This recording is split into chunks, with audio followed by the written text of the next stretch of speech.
parents, what they don't understand about this generation particularly is like the whole communication lines are completely warped and they're completely different. Are they necessarily wrong? Like, no, to some regards, personal opinion. Yeah, I think there's some ways people communicate that are wrong, but overall, like, it's just different. And so parents like use that as a fucking excuse all the time. Like, I just don't get it. It's a new generation. I don't understand them, and they throw it in the too hard basket all the time. So I'd have to always pull parents back and be like, hey, motherfucker, like, let's strip this back. Like, okay, so what's his best communication channels right now?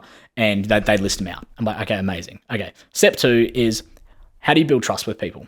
I might ask you this, like, dude, how do you build trust with people? Like, what do you do to build trust? Build rapport. Yeah. So it's like, absolutely. And then the next step further is, Ben, the only reason I'm here today is because you took interest in me and I took interest in you, right? And we had commonalities. So it's like, this is why we're now having this conversation, right? So it's like, this is the thing. Parents struggle so much with not showing interest, even despite that they might not personally be interested in their boys or their young people's interest. Right? Legends, welcome to another episode of the INTOCHANGE Podcast, and thank you for joining me, your host, Ben Lowe.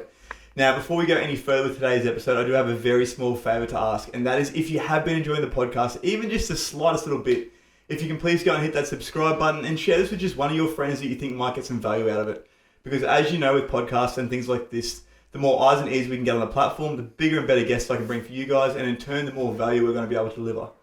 But over to today's guest, I'm joined by Cal Robinson, who is the founder and creator of Yung Gunz Coaching, which was a platform built for young men to help them to find their way in the world. That's me. Thank you for having me here, Ben. I really appreciate it, bro. I'm looking forward to jamming today. Yeah, 100%. Me too, man. Me too. And I think that this is probably why we connected after having a bit of a face-to-face meeting over what you actually do with young men. It's something I'm very passionate about as well. Where was the idea for Yung Gunz born? Okay, because I guess it's not a really common thing within the coaching space to be working with youth or young men. I feel like there's a massive gap there, actually. Yep. Well, do you want the short story? You want the medium or the long? Run with it, bro. Right, I will just run with it. So I grew up pretty small town, 1,500 people, a little town called Nanango, Nanango. That's how we Nanango, bro. Yeah, so it's out west. So anyone that's been in the Toowoomba area, all that sort of jazz, would probably know something like that. Yeah, Nanango, and so 1,500 people, little small country town, and man, I just got I was a little fat kid, 14, 15. Okay. And so I just, started following all the influences, like I to this day, I love like Steve Cook, Callum Von Moger, like a lot of these guys were like really popping in the socials back then. I was like 14, 15, just spawning into it. So I just wanted to get jacked. So lost a bunch of weight, got into my training and just fell in love with fitness, bro. Right. And so it's just real hardcore gaming kid, real lack of confidence, etc. So that was probably like my first pivotal change in understanding like what training would do for you. And like it changed my life big time and into, grade 11, grade 12, those senior years when it mattered, started getting attention from some ladies and all that sort of jazz. It was like crazy, man. I was like, wow. Change, but then the games get put down, the games get picked up. It's a whole different world for me. So that was kind of my first interaction with like fitness at a young age. And look, I grew up with a beautiful family. Like my mum and dad are great people and had a really stable upbringing. Like if anything, it looked picture perfect, right? So I never had really experienced any trials, tribulations, death, all that sort of jazz. Like that was, I just had a very normal upbringing. And it was probably when I was around 17, my brother's mental health started going down. So I've got a brother a couple of years older than me. Yep. Big shout out to Big Al. He'll have no problem for me telling this story. Thanks, Big Al. Big thanks, Big Al. Yep.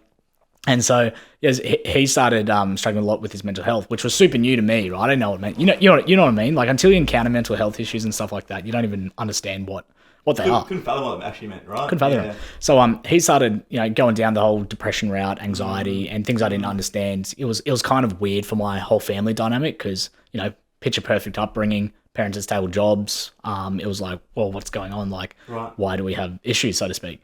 So that was a big journey in itself over years. Like, I won't go into diagnosis just for privacy reasons and whatnot, but my brother was struggling big time in the head. And so it sent me down a big path of like trying to do some research on this sort of stuff. Like, why were these things happening? I ended up reaching out I found an ABC News article on this particular mental illness.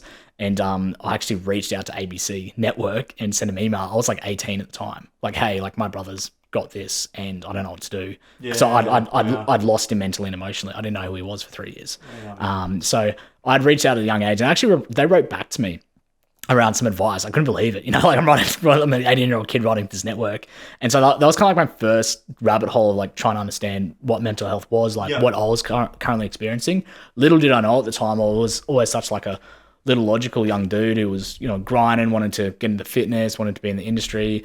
I had big dreams. And so for me, I didn't realize how much I wasn't even like regulating properly emotionally. I was just kind of just looking after my bro, like going with the flow, like trying without having, real lack of self-awareness at the time. So that was kind of like first interaction of youth and mental health and my exploration of that. Not to go into the story any further, but Big Al's killing it now. He's crushing it. Dude's actually just lost like 20 kilos, bro. It's crazy. So yeah, he's crushing. He's doing really well. Yeah. And but so from there, dude, I got into the PT industry, did my Cert 3, Cert 4 as a traineeship, grade 11, 12. Best thing ever. I hated school. I think I can. My mother's actually a gun teacher, so she did the uni and everything like that. You already spoke about this. We actually have that in common. Yeah, she's just a gun at it. So like, I come out grade 12, I think, with like a C- in like English and math and stuff. Scrape through. Yeah. I don't even know what OP I got. It was something chronic. There was like a 17 or 18. Yeah, I didn't see my OP, yeah, bro. it's you didn't need to see it. Smoking bongs. Yeah, legit. So so I ended up moving from a little country town. Kid with dreams. I couldn't stick around there. Everyone else's life there is usually, stay around there, stay on the farm with the parents, blah, blah, blah. And you see that in small towns, right? Like, all the time. You probably go back then, and there'd be a lot of the same people there still doing the same shit that you were doing back then. Totally, man. Totally. Yeah. And like I was, picture this tiny little town where you know everyone. My first part-time job was a little hardware there, and I'm walking around down to the gym like in a tank top, bro. And it's like, that just doesn't happen. The looks you get, I wasn't even jacked. I was a 18-year-old kid, and so like everyone just looks at you like funny. Anyway, so got into the industry there. I actually applied for a PT role on the sunny coast because I had a few mates there that I met. Got over there and was PT there for 3 years. And through that duration, I had a lot of hectic stuff happen. I was still dealing with the bro stuff. Actually, I had like one of my best mates passed. And, first experience of like real death or someone close to you, like it rattles you, man. Like it fucking rattles you. Start questioning life, purpose, all those things brings a lot of stuff up. Up of lack of direction. Quick side note, it's weird to throw on this, but I was an auxiliary firefighter as well at the time. Is that like a sort of like reserve firefighter? Yeah, it's like reserve, essentially, part-time. So did all that coursing stuff whilst I was becoming PT. I was like one of the youngest in Southeast Queensland at the time in auxiliaries. Yeah, paid role. So like, we did a lot. If anyone knows anything about firefighting, like you do a lot more road crashes than you do actual fighting fires. So I got exposed to like a lot of fucking death, man, at a really young emotional age. How old were you when you were I got in when I was 18. So I was PT plus got in when 18, got the transfer to the Sunshine Coast and stayed in for probably about another year and a half. So I'd seen a lot of dead people and seen a lot of traumatic things. And would have been pretty heavy, man, I can imagine. So I had that compounding and, being the kid or I thought was logical gun, like, no, it doesn't affect me. Family would always check up. They're like, why do you want to do this? And I think it spurred from the reason I went down like PT route, and like that route was I wanted to help people. Of course, right. Fucking love people. I've always had a big heart, wanted to help people. Yeah. And so I kind of come to kind of a middle road. I got my bro. I just had a friend pass. I'd seen all this death, and I just started breaking. So I finished up at the fiery role purely because I saw a lot of guys that were in their 40s and 50s that made it out like they looked all right, but when you start hearing the dark humor, you start hearing how reactive their life is. I'm like, I remember sitting back, man. I was driving back from a job one day, and I was like, fuck this, man. Like, I don't want to be that guy. There's a particular guy I remember looking. I'm like, his reactivity, how fucking broken he was. I'm like, I know this dude's not right. I'm like, that's what my life looks like in the next 20, 30 years. Because I wanted to go full time with that. I was pretty keen on the whole fire thing. Yeah. And so it kind of come to a big clash, Benny. Like, as soon as mate passed, like all this stuff come up, it set off all the triggers of me trying to act like I was okay. And I can't ever blame anyone around me because, they had other things I was worrying about at the time. And I did question sometimes, why didn't people like look out for me more when they did? But it was more so, I just didn't see it, because I was so in deep with it. Yeah. So then comes the spur of I turned an alcoholic. We us boys, there's three of us that lived in this one place that were all heavily affected by it, and we all kind of just cascaded down together, dude. Like we just hit the piss super hard for probably a hard 2 years straight. Gained a bunch of weight, got out of shape. Like, I was working out consistent, was pretty shredded back then. Yeah, but still drinking, obviously not looking after yourself. Well, I was shredded. Piss started happening. Training went down the track. Dude, I've probably actually never said this publicly, but like, I was still PTing people, man. I was a closet alcoholic. Like, I was fucked up till 1 a.m., sleep 4 hours, I know exactly what that's like, brush bro. the teeth, get up, go do my first PT at 5:30. Yeah. Right. Yeah, And some of my clients, and if they watch this, they'll know who they are. Like, they were aware of what was going on, and they were just so fucking supportive because, you know, my mind, I still have knowledge in the training and whatnot for it. But it was sometimes, bro, we'd literally have days where we'd like have, you know, all these beer bottles on the countertop, and we'd like manipulate them into like different building structures, and we're like, oh fuck yeah, that's Brizzy City, or, you know, that's the Gold Coast road. like we would do, we would do, dude, it would have been the best thing at the time, right? It was the best thing at the time because we're masquerading that or masking it. And so anyway, get to the point. A lot of bad shit was happening to me. From a picture perfect life was like, you know, I was almost reborn, you know, when I hit 2021, because that's when I finally wanted to take charge of, like, bro, like, I was doing so much good stuff, you know, doing the beers, like doing stuff. I'm like, I need to get back to that. And long story short, training saved my life. I got back to the fundamentals of what I knew best, and that was working out, working on self, and that was it. So I ended up getting, and I look back at the pictures now because I'm like, fuck, bro, it's jacked. But I ended up getting like the best shape of my life, dude. Like I just re-locked in with it, and it was the fundamentals because I was doing the psychology thing, trying to get out as well. Yeah. Didn't work out. I was seeing a psych with it, but things didn't work out for me because I couldn't understand the concepts of, like, you know, I'm talking to someone about my issues and I could never get a clear path forward. Yeah. So like you needed the steps. I needed the steps, and I was never given the steps. I'm like, I don't know how sitting here talking about this is helping and supporting me. So the traditional route wasn't working for me. So when I took it into my own hands and started doing the training stuff, got off the piss, was fucking hard.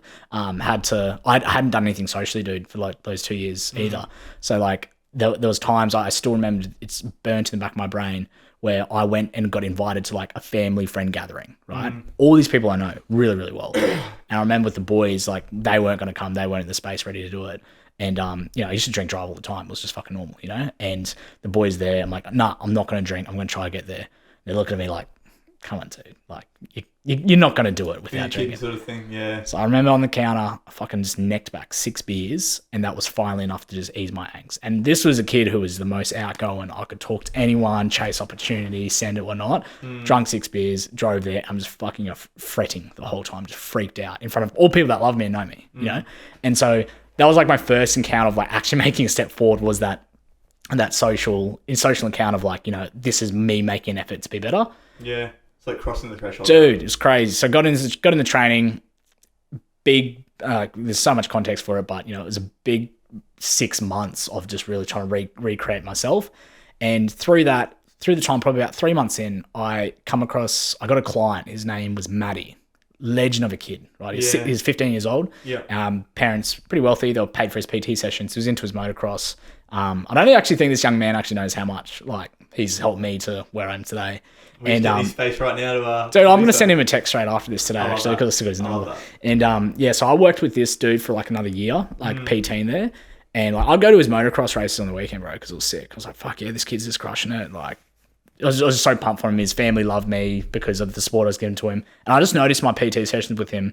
And as you know, dude, like with training, you end up like talking a lot more about people's feelings and how they're going, regulating more than like the actual training stuff. Like it's become the training was just like a byproduct. Yeah, bro. So I'm like talking to this kid about like chicks and fucking drugs and like, you know, like all this stuff, and like helping him navigate it. And, you know, we just had such a great time with that. And I remember sitting back one day, I'm like, dude, imagine what it'd be like just to work with dudes, take him through like the formula and fundamentals that, you know, if I was in such a fucked up place and training and some mindset stuff helped me so much, imagine what it could do with just young guys that are like just a bit lost with their purpose or their confidence. You know, it should be so much easier to take those principles or fundamentals and put them into, you know, into that.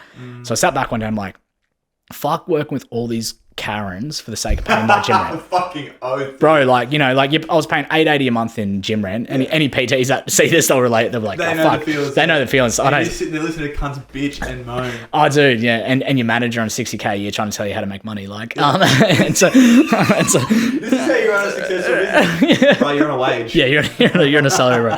So I just remember thinking back, I'm like, yeah, fuck doing that. Like, I imagine a life where I could just work with the young fellas. Yeah.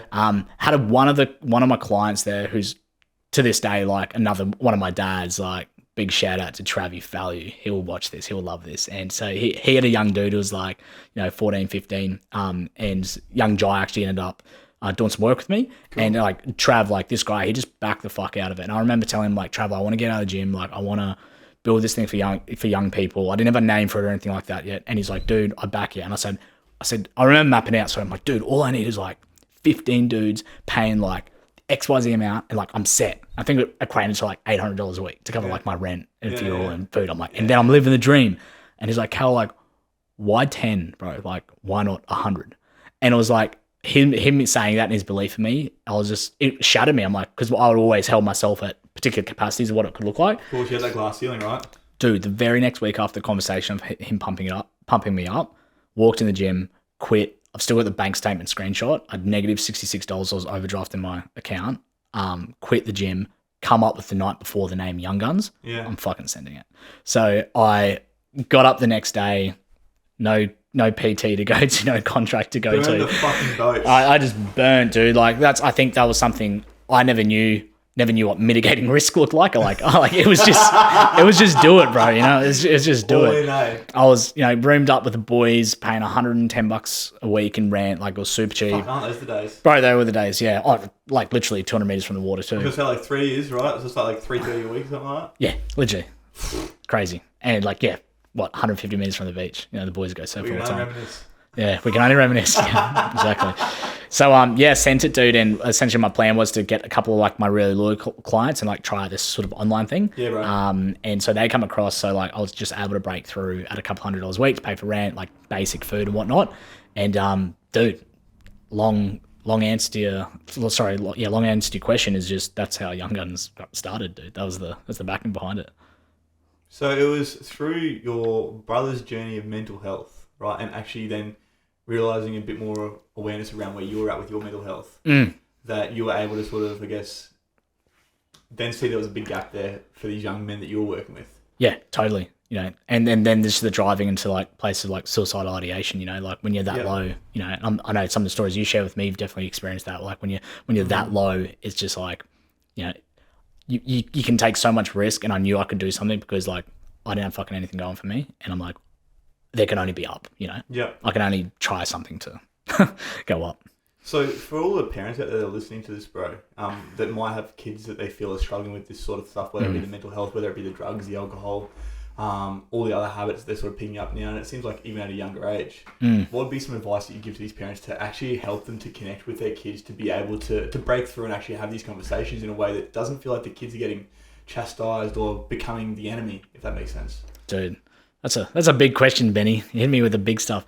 Yeah, dude, I think first of all, like, and I think most people understand these days is that, their actions or negative things, whether it be drugs, alcohol, disconnection, dissociation, all that sort of jazz, like they're all simply byproducts of, what they've experienced, what they're going through. Right. And my very first thing would be is you can't control someone, right? Like you can't control someone. And and in my experience, probably didn't provide enough context just about Yung Gunz quickly. We went on to work with like 1,200 families, 13 team members, grew the shit out of this thing and helped a lot of Sorry, people. that was my bad. I should let us No, all good. Yeah. So that's I'm just so sorry.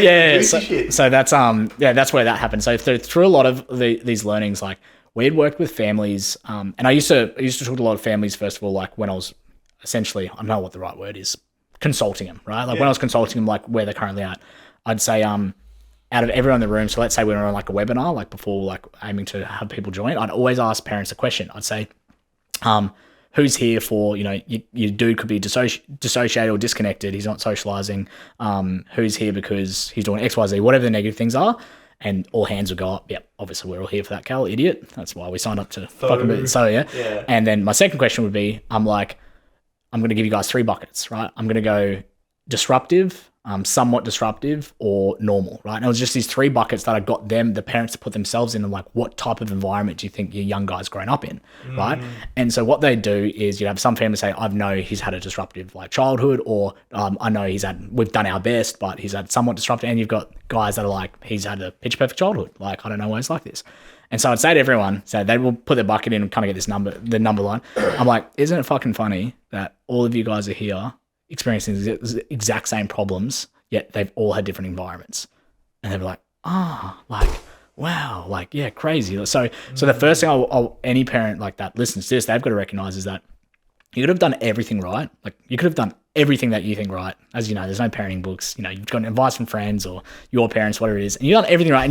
And your dude, don't take advice from parents. Yeah, your dude could still be in. I'm going to reference guys specifically, but a lot of these principles go across the girls as well. But you know, your young dude or young person could still be in a negative spot. So advice I'm going to give first is self-reflection would be the number one first. Like, can we elevate our young person's living environment to be non-disruptive, right? So like, hey, it might be you put your hand up as mum or dad, be like, yep, I can see how I fucked up. You know, I was irrational here.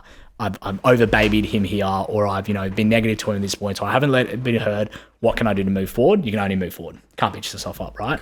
So be self-reflection first.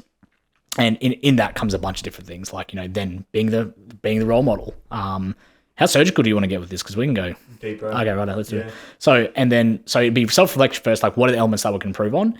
And then the second thing I'd always ask parents to do would be have a look at your actions and how they resonate with your guy. And not meaning that a lot of parents trying to step into this like new role model thing. So they're like, oh, okay, my son's disruptive or my young person's disruptive. Like, I've got to communicate with them more. Like, that's the advice they get.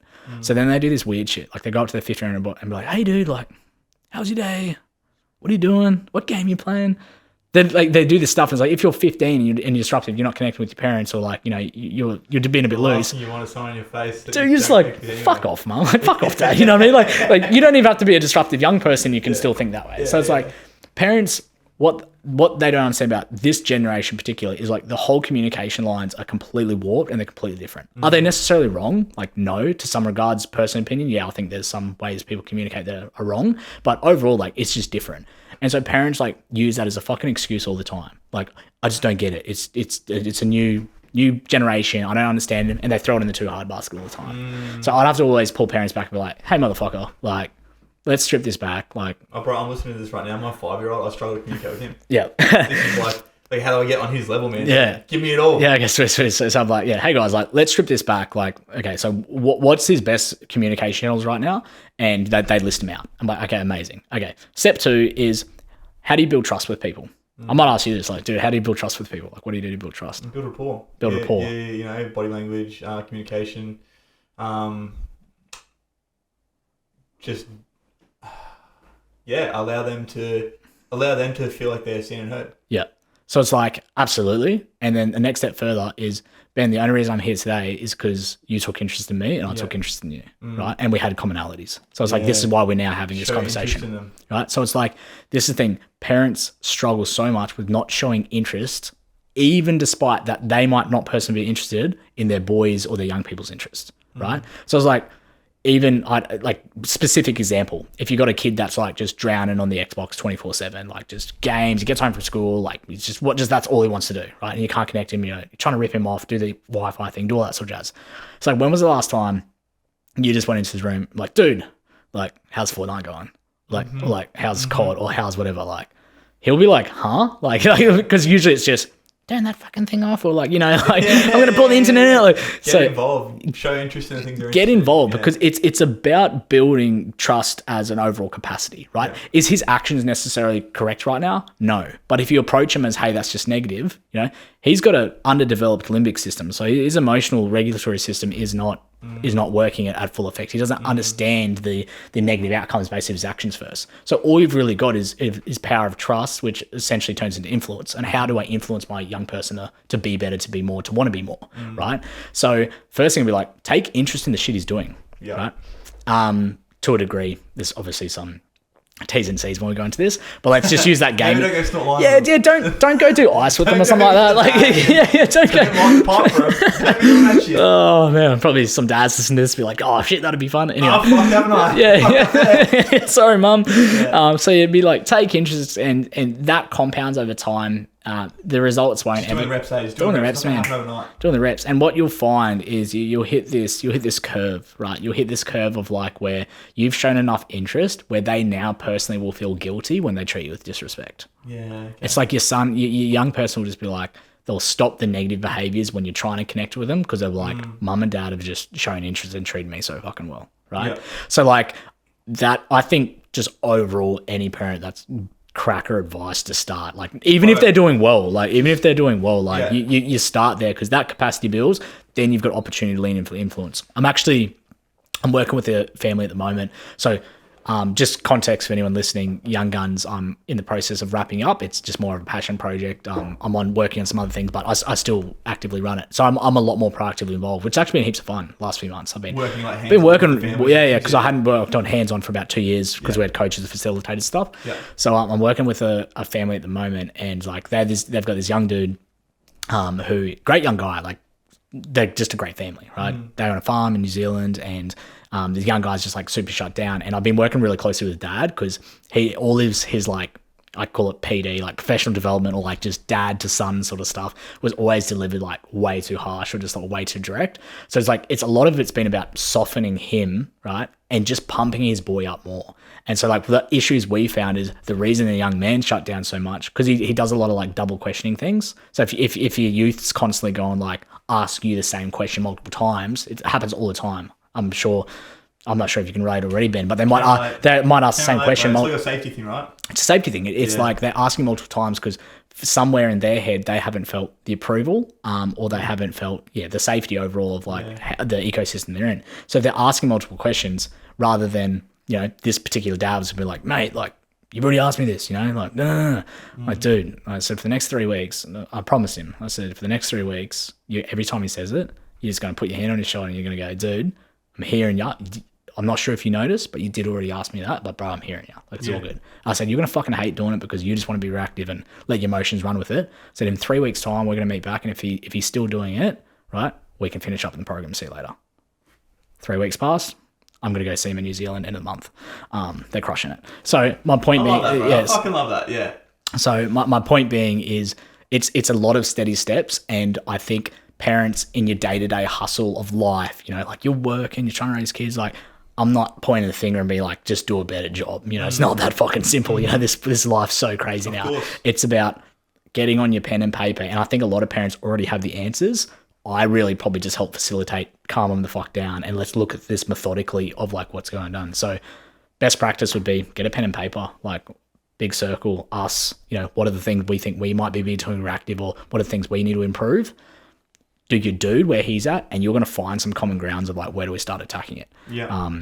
Without going any little way further surgical, I think that's probably the best thing to take away from this at the moment. Yeah, most definitely, bro. That's huge. With that as well, so I think a big part of it is actually trying to understand kids and understand their behaviours. Where would you point parents in the right direction to help them to find some sort of resources, or some sort of even like people they could study under, whether it be like, YouTube, podcasts, books, things like that you would recommend towards parents? Yep. Without being biased, like go check out Yung Gunz Facebook page. Like, we got a heap of stuff on there. Yeah, we got a bunch of content on there, dude. A bunch of content. Feel free to read. Link that below. Yeah, no problem.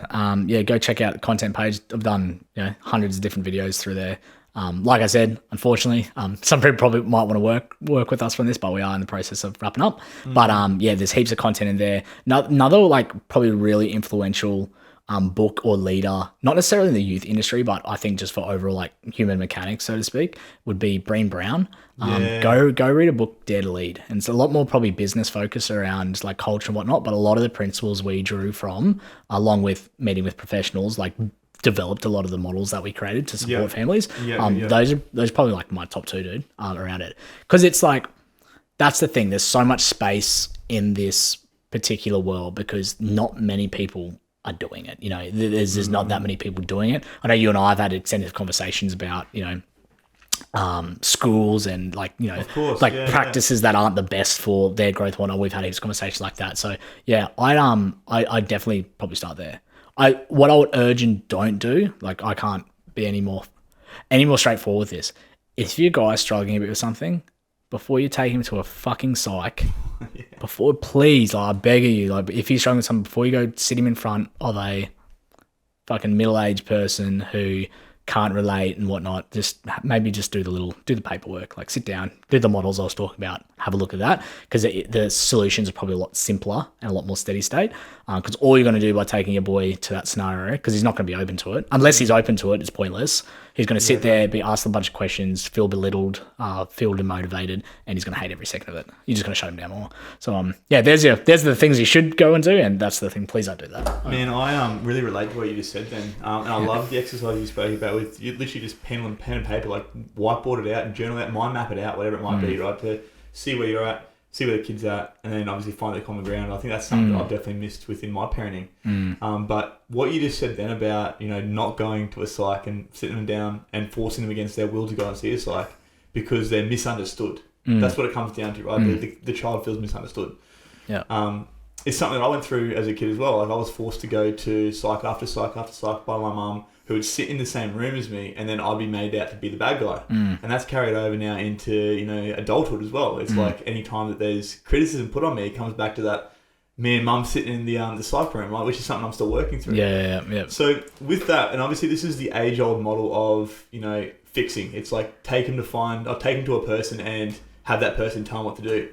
How does Yung Gunz and what you were doing at Yung Gunz differentiate to what a psych would do? Which is obviously just holding space to some degree, but not actually giving an outcome.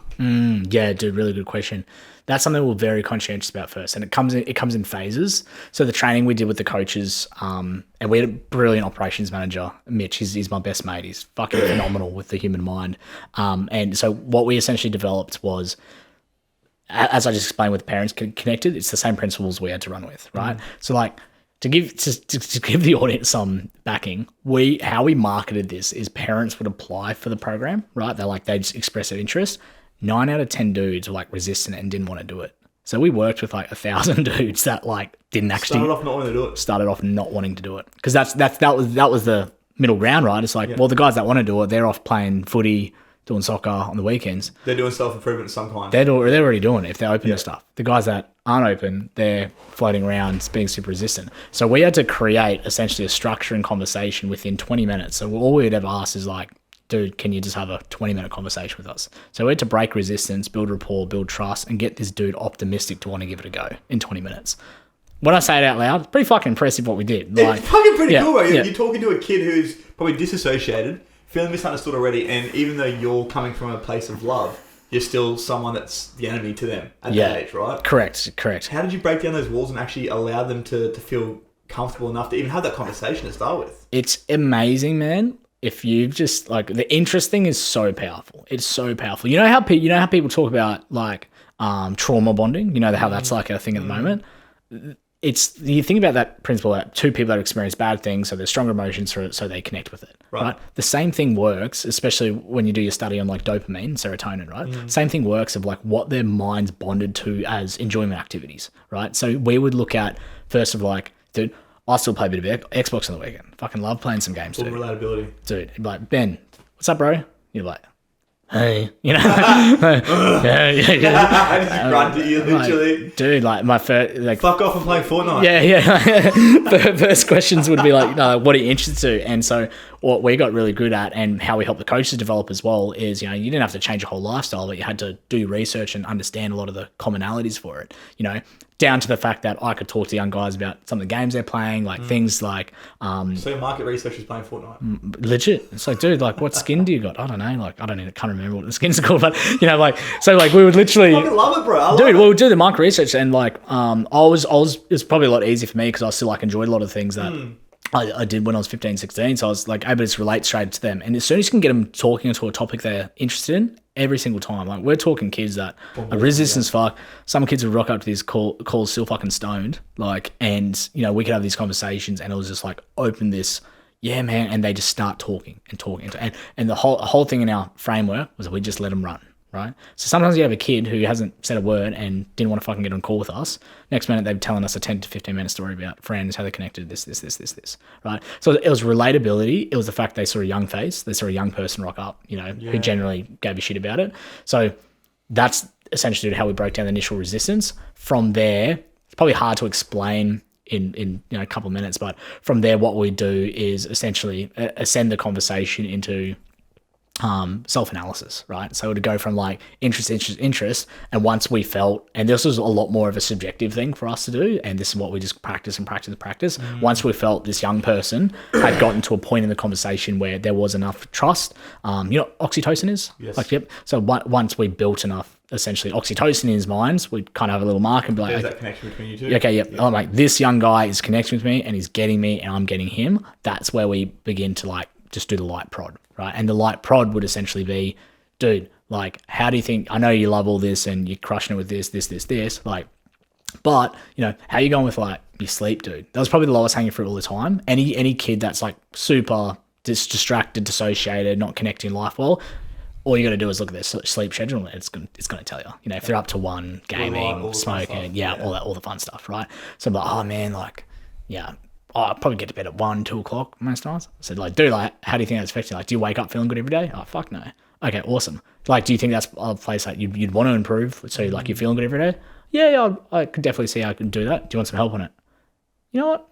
Why not? The very basic example, you know. But like that. You built the rapport first, relatability there, and now you've broken down the walls, and now you're going to be open, obviously, to receiving the help somewhat. And we start small, right? A lot of programs out there were like, you know, they're going to be revolutionary and do this for kids. Like, we set expectations so low that we could absolutely over deliver with the young people, especially keeping the parents aligned. Yeah, man. For example, right? Mum, Dad, would you be amazed if we could just get your son to go to bed before fucking midnight?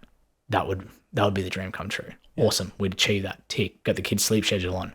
More times elapse. More trust is built. We can push now. We can bro out. So our relationship would turn quickly from, you know, it was never clinical, but say less clinical, less structured. Yeah, it's like coach mentor to more so like mates.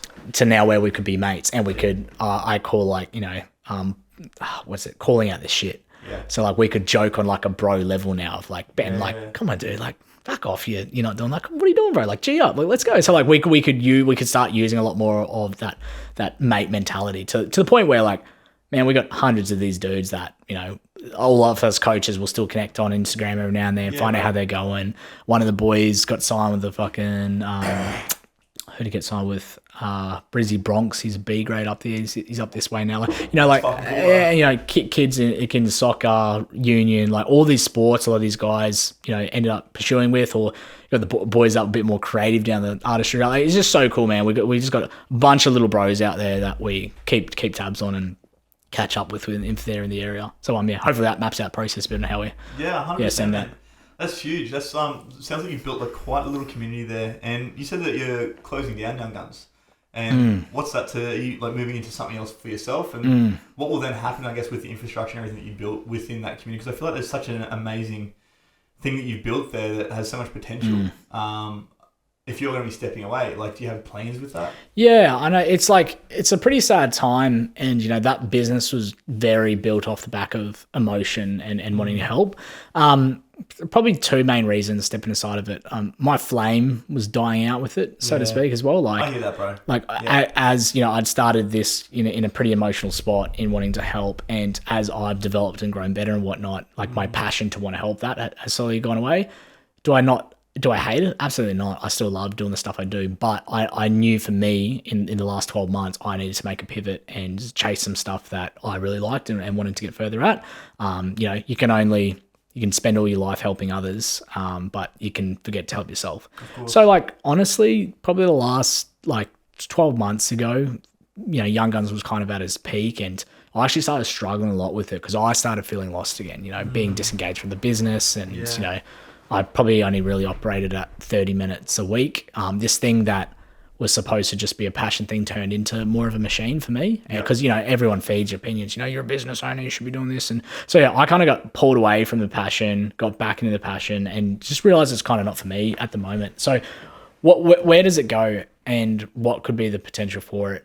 I think it's just, I don't know, this might sound super dumb, but I think I've done my time. Like, I've supported that many people, and you know, I think my emotional capacity needs a rest, and I need to do some stuff to support myself. So yeah, as far as where it goes, dude, is we'll keep supporting the fans as we can. Like, at the moment, none of us are working our ringer off, you know, like we're just cruising with it. And then I don't know, dude. I don't know where it goes now. I really don't. It's a really good question. So on the way for the shutdown, but I'm sure we'll still be supporting. We still connect with a lot of these families like through the week because they've become really good mates now, you know, so that we'll text or whatnot. But yeah, the model's there for someone to pick up the torch and like run with it, man. Just run with it. So my dream come true scenario for this particular model is that if there was a way it could be integrated into, I don't want to say schools or like government or anything like that, but just like a way it could be further integrated to life, or like someone could take that and put it into teachings that people could gain access to, but still with strong accountability. We're a private program. I know I've talked to you personally about this, about the need for, you know, parents chipping in because it helped give them, you know, get them integrated with it. So if there's a way to do that, I think that's dream scenario for it. Yeah, that's it. Sure, bro. So where do you feel that your purpose sort of shifted away from, I guess, working with kids? Because obviously you still want to help. Right. Yeah. That's what it comes down to. Purpose is about what you can give, and there's always a purpose by the sound of things for you to help. It's just shifted from one demographic to another. Where did that sort of shift take place for you? I don't know. This might sound a bit cringy because I know I've heard a few people say it, but I genuinely do feel it. Is you know, I right now with what I do, I run essentially. I don't know. The easiest way to say it is like it's a business coaching program, but I hate saying that. It's like. We partner with businesses. So we're not an agency. Like consulting almost? No, we're not even consultants, bro. We don't consult. We're not an agency. We're not coaches. Like, let's say, Ben, you run a business. Like, we come and jam with you, bro, and like we actually integrate with you. You know, we're all performance-based, so we only grow financially and grow personally. If you're growing financially, you're growing personally. Like, it's really fulfilling in that fact that, you know, we're not just here to strip your money and bounce, right? It's a really killer service that we've put up with, but we work with a lot of guys in the B2C space, right? So like my ascension for it is every human must be progressing. I think in the business sense, I started falling a lot in love with it. You know, personally, I think I'm pretty cracker at marketing, deliverables, offers, systemization, project management, people. Like I think I'm pretty good at that. Because of Yung Gunz, dude. Like because of... So all your business base came from running Yung Gunz? Absolutely. Yeah. Yeah, never done business course or anything. I've got a set 3 and 4 of fitness, and Anyway, we love it. Learning on the screw tools, you, right? uni. Learning on Fuck the you. tools. Yeah, learning on the tools. Yeah, man. Yeah. So like, I developed all these skills from growing Yung Gunz and mentors. I was heavily invested into hiring people and whatnot. Got some funny stories from, just being so dead broke and scraping up money to pay people to help teach me, so many of them. But so like my thing now is that's where my passion is. That's what I really love is building and creating. Fires me up, dude. Get up in the morning, like hell yeah, like creating something new, developing something fresh. And the guys we're servicing right now, they are creating impacts in this world at a grand scale. A lot of these are pretty solid businesses. So to be able to help amplify them, to amplify more people, it's I think it was a natural ascension. So you're helping people to help more people. Yeah, but I didn't want to be one of those grimy business coaches who are like, just pile fucking 300 people into a program and just give them the cookie cutter shit. We don't do that. So we will work with maximum this year 50 businesses, max. And that's between us with 17 members. So in marketing, coordination, project management. So we're capped, which is beautiful as well. We have an end game with it. It's not just let's just scale this thing to the bone. It's we're stopped here. Me and both my business partner, we live great lives and we have fun doing it. Super integrated. I've always loved the business stuff, but if I can do it on a personal level and like fucking work hands on with ideation, strategy, and our results are owned together, bro. It's a dream model. I love what we're doing at the moment. Love what we're doing. I love that, bro. So with the new business and obviously now the closure of Yung Gunz, you must have some big goals for the future. Where do you see yourself within the next 10 years, bro? Dude. Oh, Ben. If I knew, I think I'd tell you. Bring it back 3 to 5. Let's go 3 to 5. 3 to 5. I see myself being well known in the space, not because I've posted on social media 10 times. Actually, I'm a bit off the old media at the moment. Like I'm pretty quiet. Yeah, I'm very, very quiet. I have been for probably 2 years. I used to do a lot more stuff. It's not the game I want to play. I want to build solid business and do it in my style. And that is, I want to be at peace, love my close people. I just don't want to be influenced by, I don't know, people that don't align with me, if that makes sense. So for me personally, 3 to 5 years, I see myself being well known for result. Not because I fucking, constantly posted testimonials and Stripe screenshots and shit on, socials, but because we just delivered great people and they referred us. I see this model as it being big referral. I'd like to be able to say in 3 to 5 years that, we are the go-to for, hey, if you need help pushing and scaling a solid offer, like go see these boys, like, and they're going to give you the TLC that you need to be able to get there, rather than just get pushed another mastermind course or something like that. So that's what I see 3 to 5 business wise. Personally, I've got a beautiful partner, Ash, dude, and I see us keep kicking it and moving forward with that. And dude, I want to get back to the sunny coast, back up to my roots, get a pad up that way and go fishing. Yeah. Just fish. I just want to fish, bro. No, that, bro. It sounds like the lifestyle, bro. Yeah, dude. So that's that's the goal in 3 to 5 years. From there, might be in a position that we do an exit with this business. Or not sure what the destiny is for that yet. But all I know is in the business world, dude, I'll always do stuff that will help people. I want to pool a fund over this year as well in the next 2 years, because I'm looking for different ways. Just so Ben, like, although Yung Gunz is shutting down, it's like I'm still like involved in like a couple like really cool like youth networks, and so like I'm finding these different elements and like how I can still give that without it being having to work with kids to some degree. Yeah. Like just more like, but not really officially in programs, but more hands-on. Not so hands-on. It's like I'll support here, or I'll keep contact with some of the boys, and like we'll create little like IG groups, something like that. I'm still communicating with like lads across that way, and so I see myself. One personal goal of mine always, which this business will give me the opportunity to, like, training is such a big thing, fitness is such a big thing for these young people. Like, I would love to be able to pull out like 50 to 100 grand a year to be able to, like, I don't know, local school in the Goldie. Let's get them a new facilitation in the gym. Yeah, bro. Let's install a program. Like, so like that's something I want to do with the business, and the means that we'll have to do with it as well. Like, there's just so much more we can do. Call it charitable if you want, but in that purpose. But supporting someone, Another thing, Ben, I'm big about elevating the homies around me, and we're all still young fellas. You're a young fella, Ben. We're all still young dudes. How old are you? 26. Sorry, 25, turned 26 this year, August. So like, a couple of the boys that are in the MMA scene, I've always sponsored since amateurs, and one of the bros is pro at the moment. Yeah, I think we spoke about him, mate. Yeah. Big taser. Yeah, bro. So like, I'm looking at ways that I constantly, whether it be financial, training, whatever it is, like support them to elevate and reach their goals. So I know, bro, I just feel like a big teddy bear at the moment. It's like, just fucking help everyone. That's my thing. Yeah, cool, man. Yeah. So anyway, sorry, long-winded story. That's where I want to be 3 to 5 years, man. 3 to 5, I love it, man. So, bro, from being 17, 18, moving away from your hometown to now having like a thriving business and about to exit out of another business, I guess what were the steps that you took for you to actually be able to achieve that? Obviously, having a vision is a big part of that. But what would be, I guess, the 3 to 5 things that you give to anyone that wants to sort of do similar with their life, whether it comes to, being a better parent, or whether it comes to starting a business, whatever it might be. If they have a vision for it, what were the things that you did to help you to create that vision and bring it to life for yourself? Yeah, dude, good question. Because it's funny, a lot of the stuff I've viewed recently about risk and doing it, I know I'm not a big, like, I think I'm a bit of a, and maybe some people can relate to this, I think I'm a bit of an oddball with some of the mindset stuff I did. Let me explain, dude. Like, a lot of the traditional stuff you see in the media is just like, usually some guy in the US be like, you got fucking 24 hours in the day, like, get up, like, it's all that fucking motivational bullshit. Like, nobody watches that and goes like, I get 3 days out of one day. Yeah, right. And like, nobody watches nobody watches that and goes like, fuck yeah, like, I'm gonna get up tomorrow and just send it, So like, so first of all, like, I know that stuff doesn't work to pump people up, and I'll actually tell you about a conversation I had with a mate literally 2 days ago who wants to start his own business. But what I did, the three to 5 things is, like I said earlier, I never had like good risk management or mitigation. Like, I just sent it, probably because of some of my own mental health issues. But yeah, like I just send it, right? Like I didn't even consider plan Bs. So I think the advice 1 is like, I had no plan B. I've never had no plan B. When I first went to Sunshine Coast, I had $600 in my account. Right, my mother's stressed out of her hair. Like, do you need money? I'm like, no, mum, I'll figure it out. It's all good.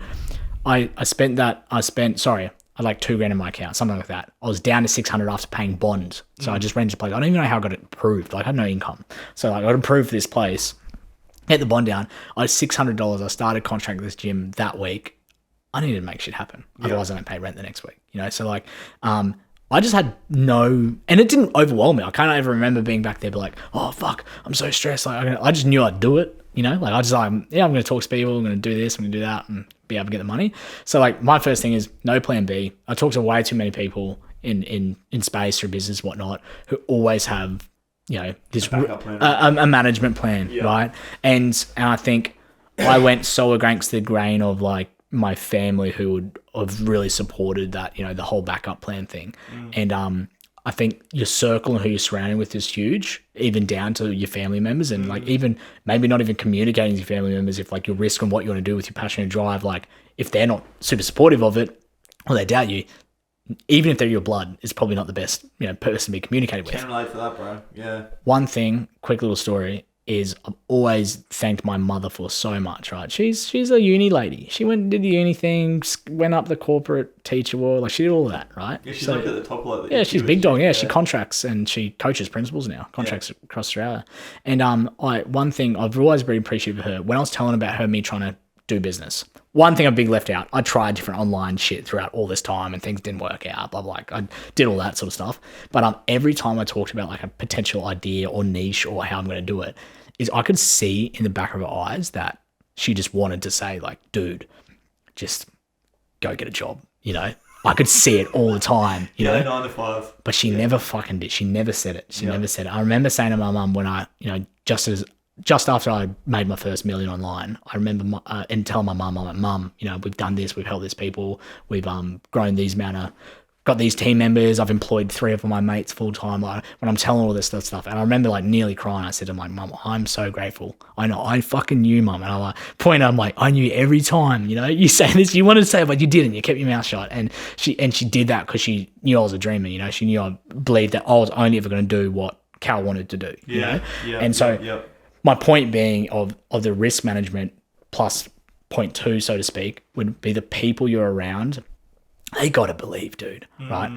And I know I've seen a bunch of stuff about, even if people don't believe in you, like, you're going to push through that and you're going to show them, like, fuck that shit. This ain't John Wick, this ain't solo life of stuff. Like, people fucking matter. Yeah, right?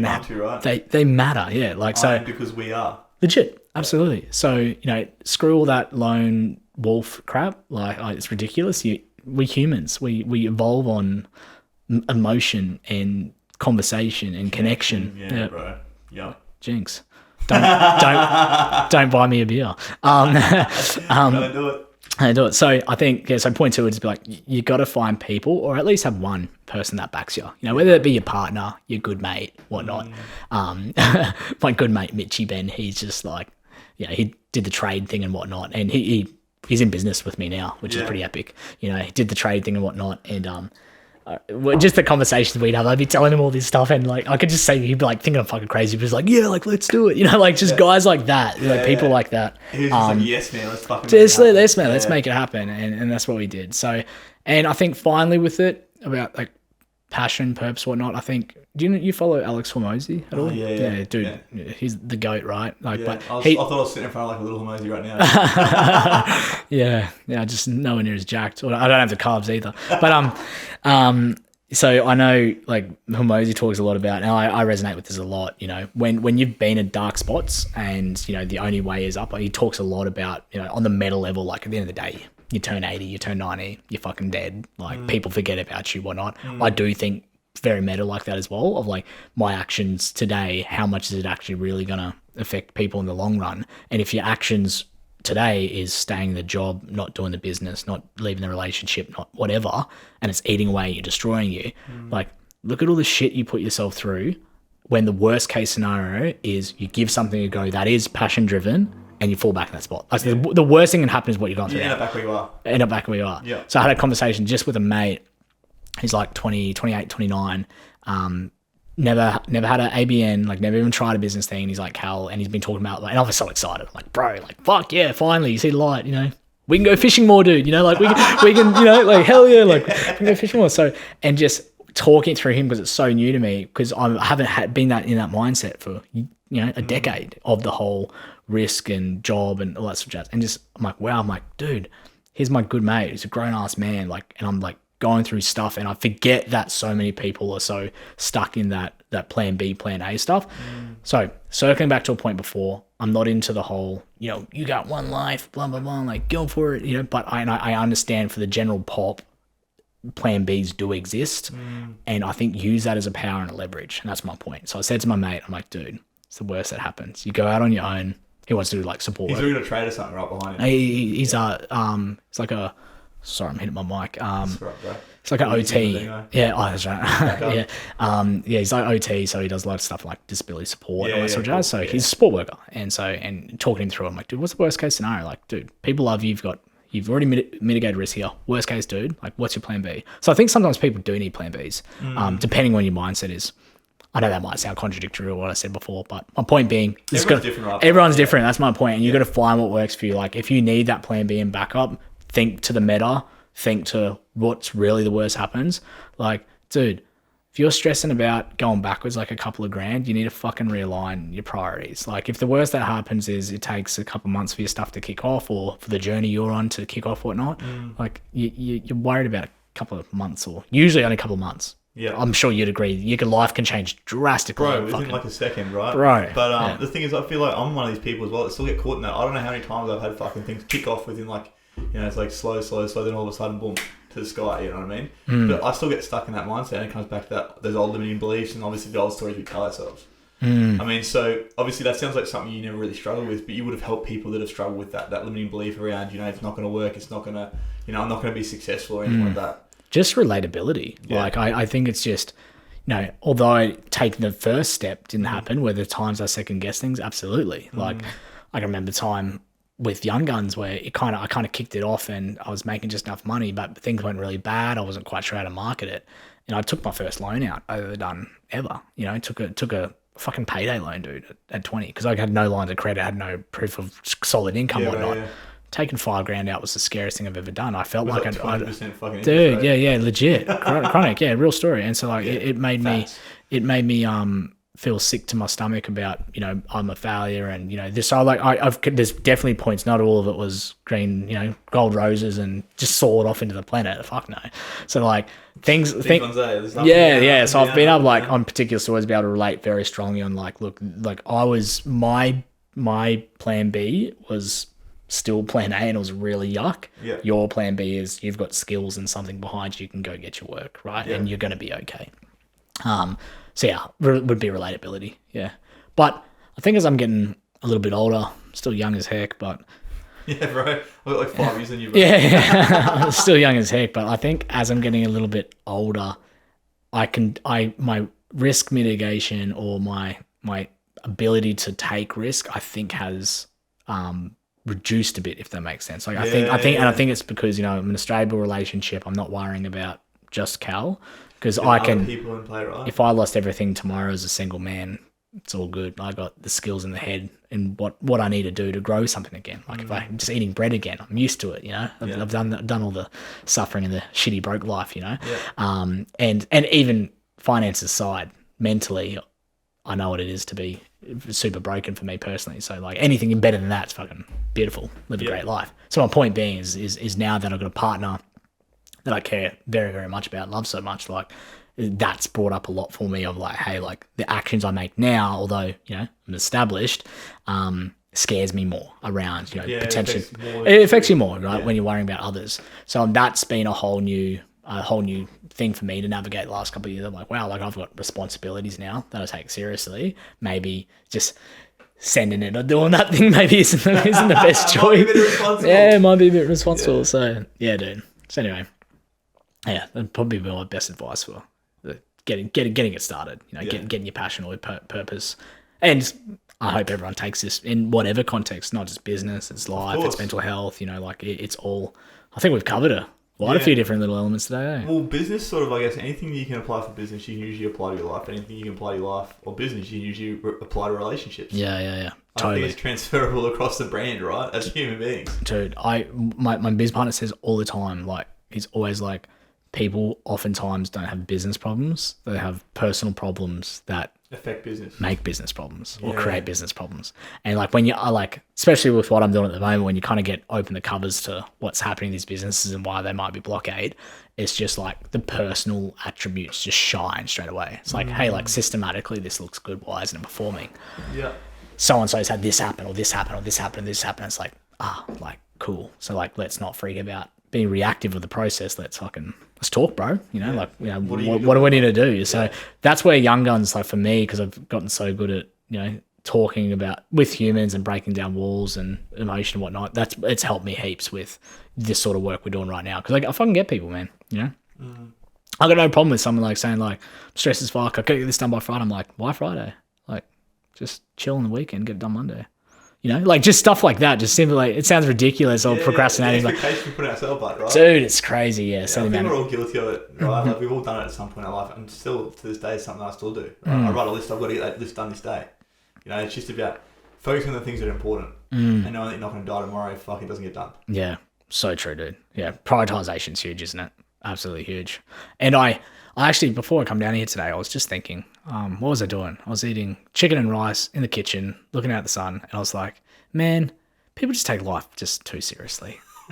You know, I'm just like, people just take life too seriously. When you cut back all the bull crap, and you and I would be the worst for it because we're in biz and we're constantly like go and looking ways to improve. Like, yeah, dude, you just get stuck in this fucking bubble of you and wanting to do. And sometimes I think I try to do it myself because I'm horrible at it sometimes, but it's just pausing through your days and your weeks and be like, nothing's that serious. You know, that issue I'm worried about with that person or this or this, it's just not that bad. You know, I'll wake up tomorrow and anxiety is just such a funny thing, isn't it? You know, like it's just such a funny thing. It just pushes us to take the action we probably don't even need to take. It's just also like to regulate. Yeah. Just regulate yourself, bro. Go for a walk. Dip your toes in the ocean. Yeah. Do the things. Yeah. So the basic human needs, right? That was my big revelation today. I was just like, which I've thought many times. I'm like, you know, people just need to chill out a bit. Like nothing's that serious. Like it's okay.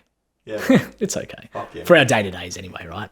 Worry about the bad shit when bad shit actually happens. That's huge, right? Yeah. Like worry about that when it comes. Otherwise, you know, why you spending all this time stressing about? Well, that's what anxiety is, right? It's focusing on something that hasn't happened yet or something that's happened in the past, and then obviously attaching your meaning or emotion to that. Yeah, totally. Anyways, brother, thank you very much for coming on, Kel. If people want to find you apart from the Yung Gunz Facebook page, where can they find you, bro? If anyone wants to connect over business, even just on a personal level, bro.